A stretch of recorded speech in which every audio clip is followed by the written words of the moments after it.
예, 이번 대선 결과는 이제 첫 번째, 그러니까 그 최다 득표수를 기록을 했고, 그 다음에 역대 대통령 가운데서는 기초 광역 단체장을 경험한 분입니다. 성남시장과 경기도지사 출신입니다. 물론 이제 광역 지자체단 출신으로 이제 옛날에 이명박 대통령이 서울시장 출신 한 분 계셨죠. 그 다음에 이제 두 번째 재수해서 대통령이 된 세 번째 대통령입니다. 김영삼, 문재인 대통령에 이어서 세 번째로 됐고, 그 다음에 이제 민주당 계열의 대통령으로서는 네 번째입니다. 그래서 김대중, 노무현, 문재인 정부에 이어서 이재명 정부가 등장을 했고요. 또 법조인 출신으로도 네 번째입니다. 이런 특징들이 있습니다. 그 다음에 이제 이재명 대통령께서는 이제 아까 말씀드렸듯이 재수를 하셨기 때문에 2022년도에 대선 공약이 있고 또 2025년 공약이 있습니다. 언론 보면 다 비슷한 것 같지만 큰 차이가 있습니다. 첫째는 특히 제가 이제 다루는 거는 외교안보 국방 대북 이쪽에 국한시키고 본다면 또 우선순위가 바뀌었습니다. 우선순위가 2022년 공약은 아주 표준적으로 먼저 대북 정책, 대북 통일 정책, 외교, 국방, 그래서 평화 번영, 실용 외교, 스마트 강국으로 되어 있었는데 이번 대선 공약은 좀 달리 첫 번째 이제 국방 개혁이 처음에 들어옵니다. 이 국방 개혁도 내용적으로 보면 이제 주로 내란 극복에 초점을 맞춰서 되어 있고요. 그 다음에 이제 외교, 대북 이런 형태로 되어 있습니다. 그리고 마지막에 그 방위산업, 신산업 육성이라는 항목에 방위산업이 들어가 있는 게 또 특징이라고 볼 수 있습니다. 구체적으로 좀 본다면 실용외교도 또 내용이 다릅니다. 실용외교를 많이 얘기하지만 실제로 이제 2022년 공약은 제가 굳이 비교한 건 둘 다 이재명 후보의 공약이기 때문에 이제 비교를 한 겁니다. 그래서 미중 균형 외교를 강조했습니다. 그래서 미국과 중국 사이에서 우리 이익을 최대로 극대화시키는, 지금도 이제 이재명 대통령의 실용 외교를 미중 균형 외교를 해석하는 언론도 있지만 사실 그렇지 않고요. 이번 내용을 보면은 한미 및 한미일 협력을 강조하고 그리고 중국, 북한, 러시아에 대해서 관리라는 표현을 썼습니다. 그 다음에 또 하나 특징이 북핵 문제입니다. 북핵 문제에 대해서 한국이 주도적으로 해결해야 된다라고 얘기를 했는데 이번에 보면은 말 그대로 한다면 이제 남북 협력과 북미 대화를 조화롭게 선순환적으로 이루어진다. 그래서 사실상 북미 핵 협상을 중심으로 놓고 한국이 여기서 이제 배제되지 않는 개념으로 사용을 했습니다. 또 하나 특징이 이제 대북 공약의 축소입니다. 대북 공약을 보면은 앞서 말씀드렸듯이 2020년 공약에서는 5항목인데 아주 구체적인 거로 쓰여져 있었습니다. 이번에는 3항목으로 줄었습니다. 그런데 3항목 중에서도 사실은 북핵 문제나 또 남북 군사 합의 이 문제는 어떻게 보면 외교부 국방부 과제이기 때문에 순수한 의미의 통일부 과제는 하나밖에 안 남았습니다. 이번 공약에서 보면. 그리고 내용도 좀 달라졌는데 당시에는 이제 종전선언, 평화협정을 하겠다고 했는데 이번에는 종전선언 단어가 한마디도 없습니다. 그리고 평화협정도 추진하는 것이 아니라 북핵 문제의 진전에 따라 평화협정을 추진한다 해서 상당히 유보적으로 다뤘다는 것이죠. 또 하나는 이제 뒤에도 말씀드리겠지만 이제 평화협정, 평화체제라는 말이 안 나오고 평화구조라는 단어가 나옵니다. 사실은 제가 오래전부터 주장했던 단어이긴 합니다만은 한반도 신평화구조라는 단어를 제가 썼는데 그래서 이제 평화체제가 아니라 평화구조라는 개념으로 바뀌었고 그 다음에 이제 통상적으로 한반도 평화경제체제라는 개념이 있었습니다. 근데 이번에는 평화경제를 중장기적으로 추진한다. 그래서 상당히 유보적으로 뒀고요. 또 북한이 얘기하는 전까지 이국가론을 반영한 것으로 보이는데 민족공동체 통일 방안을 새롭게 발전시켜야 된다. 이런 식으로 바뀌었습니다. 국방개혁과 관련돼서도 내란 극복은 이제 별도로 치더라도 선택적 모병제라는 구호가 있었는데 이번에는 뭐냐면 병력 모집의 다양화, 그래서 여군을 증강하고 또 군무원을 국방부에 근무하도록 하는 등 여러 가지 형태의 변화가 있었고요. 그리고 이제 지난번에는 임기 내 전작권 환수라는 명확하게 못을 박았는데 이번에는 전작권 환수를 추진한다. 이렇게 해서 조금 더 아마 이게 이제 논란이 되는 부분을 좀 피하려고 한 게 아닌가 이런 생각을 해봤습니다. 그래서 이제 이런 내용들을 이제 좀 더 구체적으로 살펴보도록 하겠습니다. 그래서 뭐 시간에 맞추기 위해서 뭐 기본적으로 큰 변화가 없는 거로 그냥 넘어가도록 하겠습니다. 암만 해도 이제 국제 통상 환경이 급격히 변하고 있기 때문에 경제 외교가 외교 파트에 제일 먼저 나와 있습니다. 이 부분은 이제 이번에도 국가안보실 제3차장이 이제 경제안보 담당이기도 하고, 또 이거는 이제 그 앞에 이제 윤석열 정부에서도 사실 3차장실이 신설된 배경인데, 이 부분은 이제 인식을 같이 하는 것 같습니다. 그 다음에 이제 외교의 확대 다변화, 그래서 이 부분은 이제 특히 글로벌 사우스 협력을 강조하고 있습니다. 그래서 문재인 정부가 추진했던 신남방, 신북방 정책을 기본적으로 계승하면서 글로벌 사우스는 이제 사실 신남방, 신북방보다 조금 더 확대된 이런, 여기 이제 표에 보시면은 세계 지도가 빨간 부분이 이제 신남방인데, 때로는 저기 이제 중국을 글로벌 이스트라고 해서 중국을 빼는 경우도 있습니다. 그래서 중국을 뺀다면 인도를 포함해서 동남아, 그다음에 이제 아프리카라든지 중남미 이런 부분이 되겠습니다. 이 부분은 결국은 이제 트럼프 대통령의 통상 압력을 완화하고 또 회피하기 위해서는 어떤 경제 협력의 다각화를 추진하려고 하고, 그다음에 이제 EU 및 유럽과의 실질 협력을 강화하겠다는 부분입니다. 이 부분은 이제 바로 굉장히 이제 임기 초임에도 불구하고 이 대통령께서 이제 G7 정상회담에 참여하는 그 배경이 됐다고 볼 수 있습니다. 그리고 G7 플러스 국가의 도약, 그래서 이제 민주주의 규범, 기후 위기, 국제 개발 협력이나 공공 외교를 강화하겠다. 이러면서 국격 외교를 강조하고 있습니다. 자, 여기서 우리가 중요한 부분은 바로 이제 국익 중심의 실용 외교입니다. 이 자체에 대해서는 누가 반대할 사람은 없는데, 문제는 이제 이런 어떤 그 실용 외교가 뭐냐 하는 부분입니다. 그래서 실용 외교와 관련돼서 이제 우리가 특징적으로 얘기할 수 있는 것이, 사실은 이제 한미 동맹과 한미일 협력을 강화하고 또 병행해서 한중일 협력도 강화한다, 이렇게 되어 있습니다. 뭐 굉장히 좋은 말이고 뭐 이게 뭐 아무 문제가 없을 것 같지만, 사실은 이제 현실적으로 딱 부딪히면은 선택의 문제가 나오죠. 네, 첫 번째 이제 시금석이 될 수 있는 문제가, 저는 이제 지금 논란이 되고 있으면 나토 참여하느냐. 나토 정상회담에 이제 G7까지는 아무래도 이제 트럼프 대통령의 첫 번째 상견례의 의미도 있고, 또 하나는 이제 그 미국의 고율 관세 정책에 대한 나머지 국가들의 공동 대응을 이제 실제 현장을 파악하는 의미 있다고 봅니다. 또 하나는 이제 히토리를 포함한 글로벌 공급망 문제에서 협력이 필요하기 때문에 저는 뭐 당연히 가야 된다고 생각합니다. 아마 시간이 촉박한 거 외에는.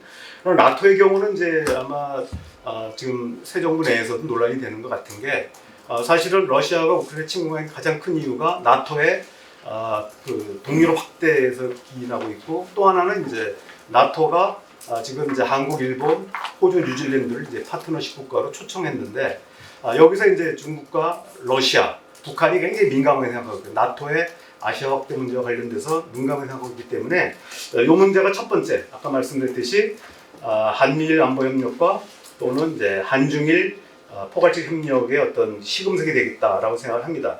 또 하나는 이제 지난번에 6월 4일 날 샹그릴라 그 아시아 안보대화에서 헤그세스 국방장관, 미 국방장관이 얘기한 부분이 있습니다. 바로 통합 미사일 방어 체제에 아시아 국가, 특히 주요 동맹국을 초청하겠다고 했는데, 일본은 이미 이제 2022년 안보전략서에서 참가를 공언한 바가 있기 때문에 결국 핵심적인 대상은 한국이라고 봅니다. 그래서 이 문제는 우리가 사드 보복 당시에 이제 그 한중 관계가 크게 출렁거렸는데, 이 문제가 과연 이제 어떻게 할 것인가, 이런 이제 큰 과제가 될 거라고 봅니다.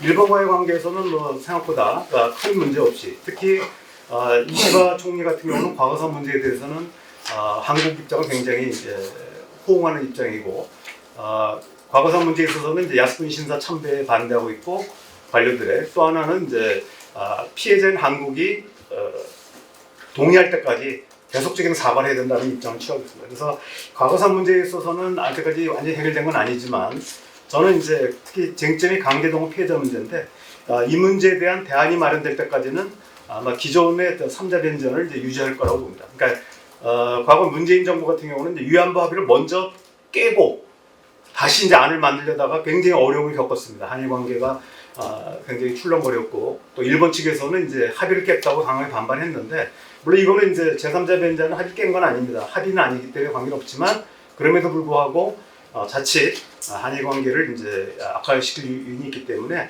기본적으로는 이제 대안 마련이 우선이고, 그 이후에 이제 제3자 변제안에 대한 조정이 있지 않을까 생각합니다. 한러 관계에 대해서는 우리가 우려가 큽니다.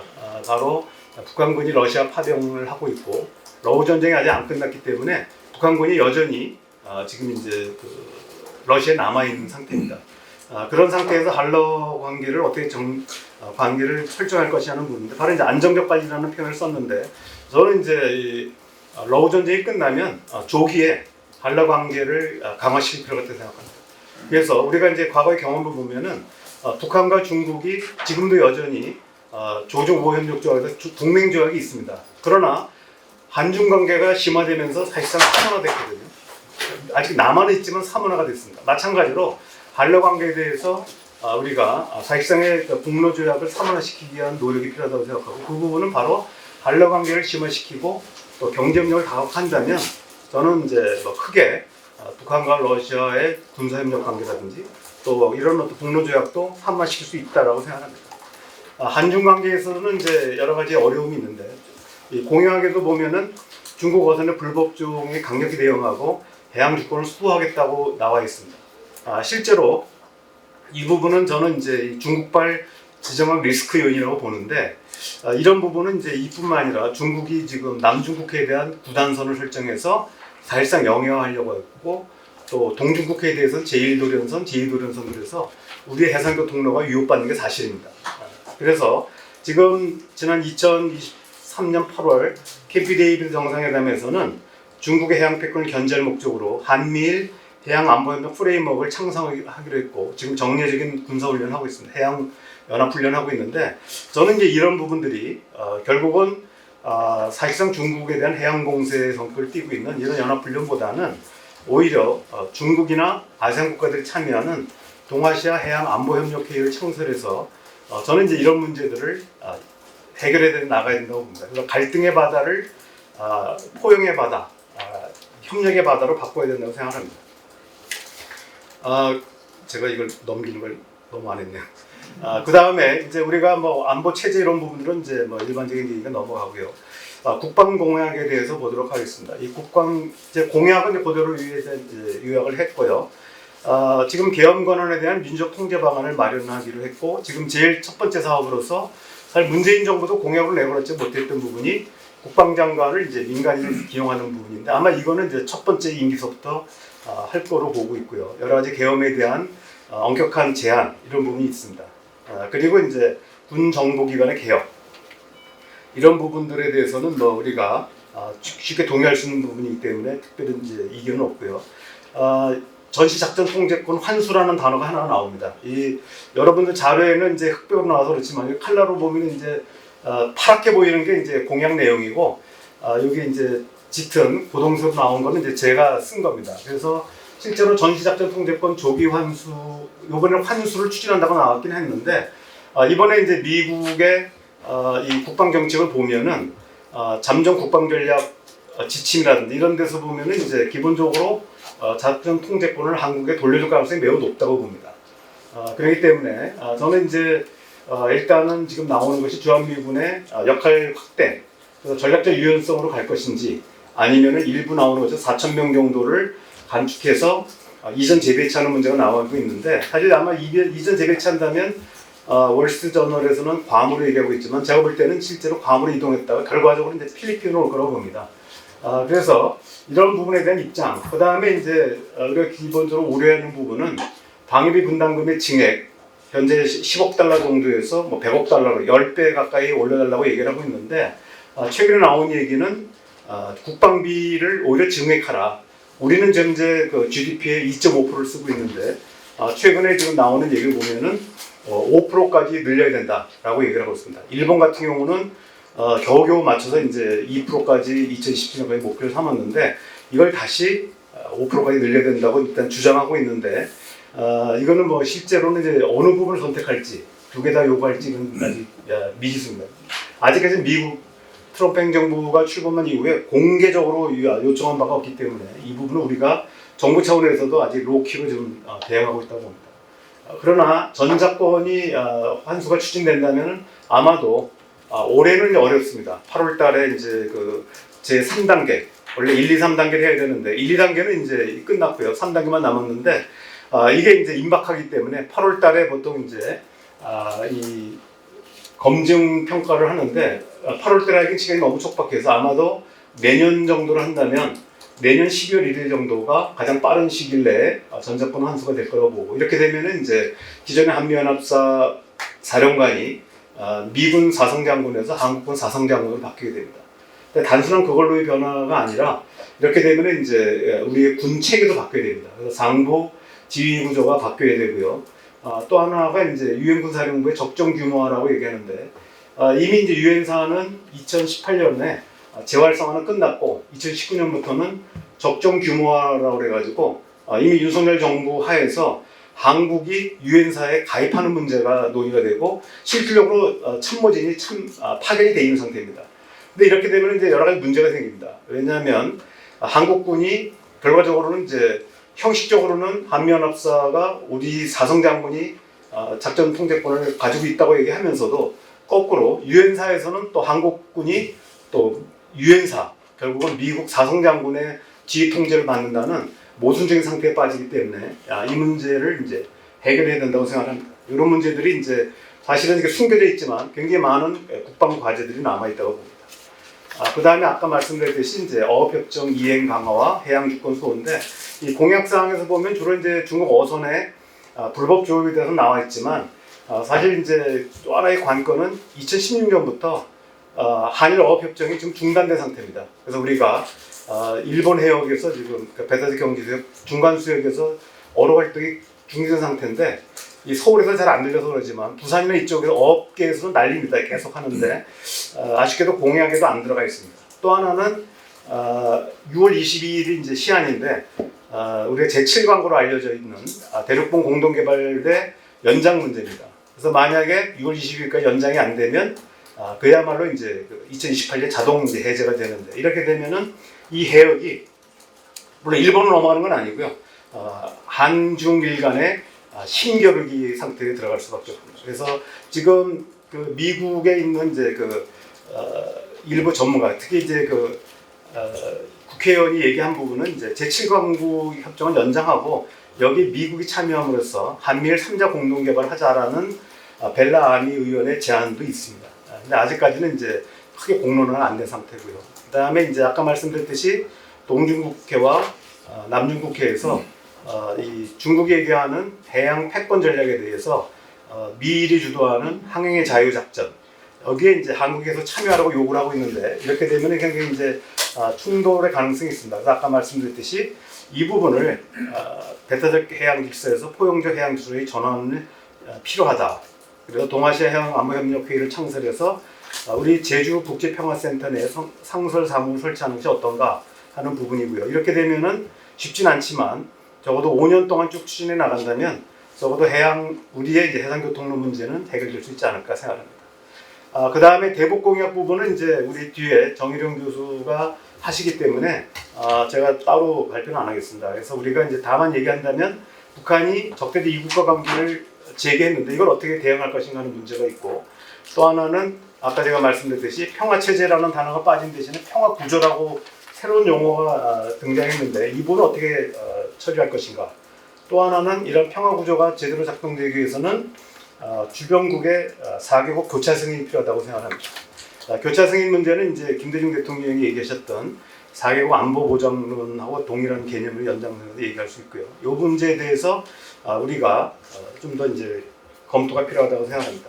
그 다음에 이제 이번에 아까 말씀드렸듯이 2022년 공약에서는 북핵 문제 한국 주도성을 얘기했는데, 이번에는 사실상 북미 대화를 전제로 해서 한국이 협조하는 개념인데, 아마 트럼프 대통령은 우리 의견을 듣지 않고 강행 가능성이 매우 높다고 봅니다. 그런 면에서 자칫 한국 패싱 문제가 나오고, 아마도 이런 문제가 되면은 아마 지금 현재 국힘당이 야당이 돼 있는 상태에서 엄청난 공격을 해올 거라고 봅니다. 한국 패싱 문제가. 그래서 이 경우 우리가 이제 한미 사전협의체를 운영을 해서 이런 논란을 불식시킬 필요가 있고, 저는 이제 그렇게 된다면 뭐 크게 우리 또 북미 협상을 계기로 해서 이 부분을 이제 남북 대화로 이어시키는 노력이 필요하다고 생각합니다. 이제 마지막입니다. 그래서 우리가 지난번에 이제 문재인 정부 때가 처음으로 국정기획자문회의가 있는데, 이번에는 이제 국정기획위원회가 됐죠. 그래서 이때 보면은 이제 외교안보 통일 대북 분야에서는 이제 10대 과제가 나와 있습니다. 여기 주제상으로 쭉 제가 소개를 했습니다.